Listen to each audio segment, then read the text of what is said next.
Tuesday mornings, we go live to the nation's capital, and Pulitzer Prize-winning reporter David Fahrenthold at the Washington Post, who posted on Twitter photos of itemized bills with red circles around some of the numbers. It's captivating, at least if you know what he's talking about. So let's ask him about it. This is how you made your name, by writing down numbers on legal pads and circling them, and then calling up people to get them explained.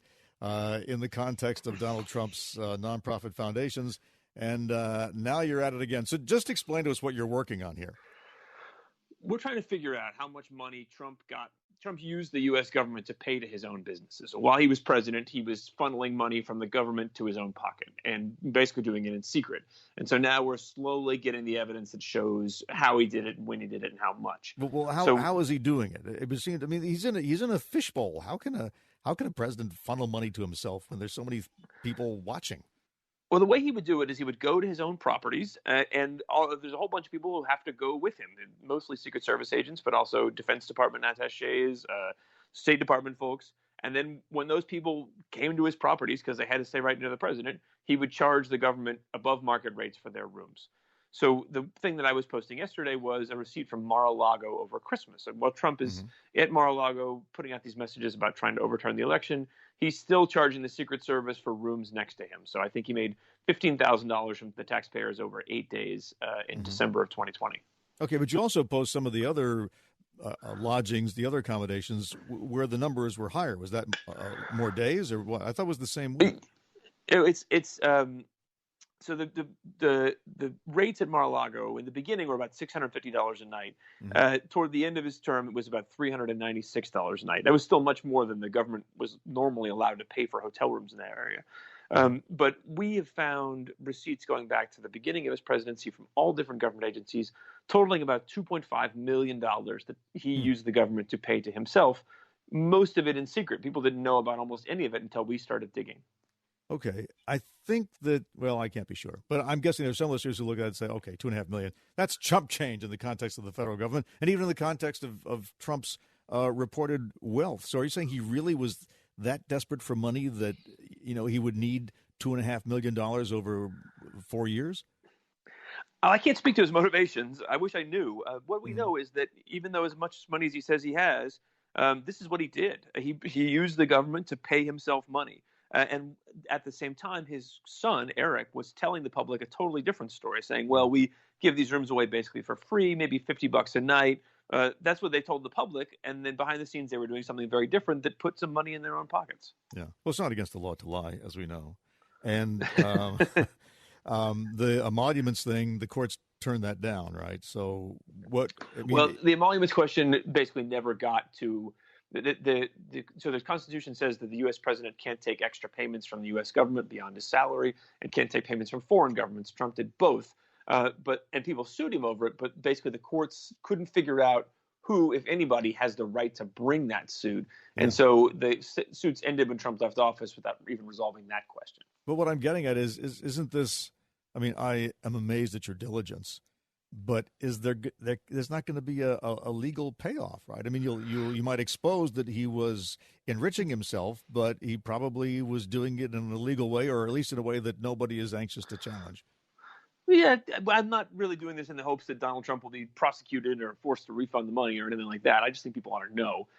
Because it's, there's a lot of questions left about the way that he used the presidency to enrich himself. And as long as he's still contemplating a return to the presidency, I feel like people should know the full picture. So if he announces, I will no longer seek nor will I accept your nomination to be president, you would just drop your investigation. I think we'd keep doing it, but people would probably read it less. Yeah, that's probably true. The other thing going on is the way that he raised money, which actually has some of his own supporters feeling betrayed. I know it's a New York Times. Are you allowed to comment on New York Times stories? Yes. But I guess I was a little surprised by that, because how do they think they're going to get away with that? Putting in these pre-checked boxes that signed people up for weekly contributions when they thought it was a one-time contribution. Yes, that was a great story. And as you said, people that were signed up to donate $500 to the Trump campaign had these boxes pre-checked in the email or on the website.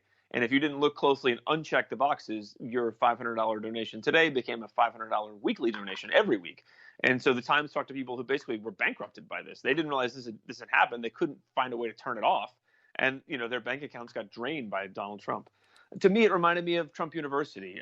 Trump's instinct in these cases has been, if you like him and want to be like him and he can get you to start paying him, he will take you for all that you're worth. Even if you end up embittered, angry, mad, wanting to sue him, he's still got your money. And I think that was the way the Trump campaign operated, certainly. They refunded the money after the election, but it meant that he basically got a giant interest-free loan from his supporters at a time when he was pretty short on cash. Yeah.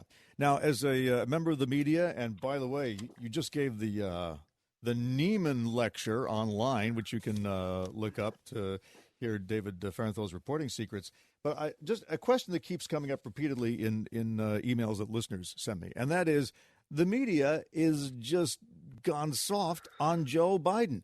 Nobody's investigating him. Nobody's investigating his son Hunter and his laptop. Nobody is pressing him hard enough on how he convinced Major League Baseball to move the All-Star game out of Georgia, et cetera, et cetera, et cetera. Is that true? No, I am not writing about Joe Biden, but that's not my job. A lot of my colleagues are writing about Joe Biden all the time. People should read those stories. We'd like more people to read those stories.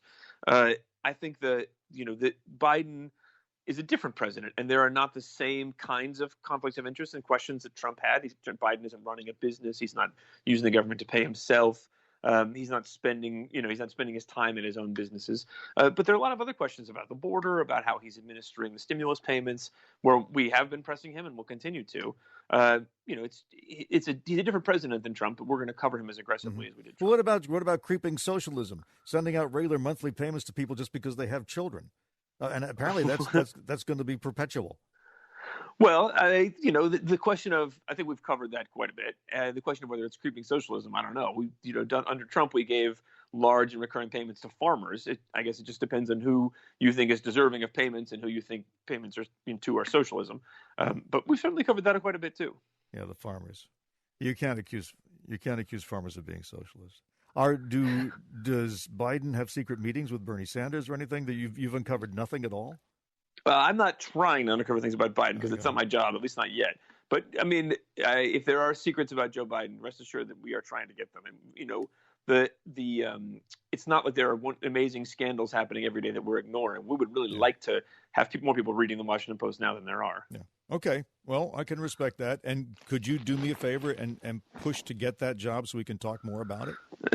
Well, I'm going to have to leave this to beat be eventually. Joe Biden's watchdog. Yeah, the Trump beat I think is going to end eventually. So yes, I'm looking for another job, and maybe that can be it. David, thank you. We'll talk next week. David Farenthold live from the Washington Post. It is 8:24.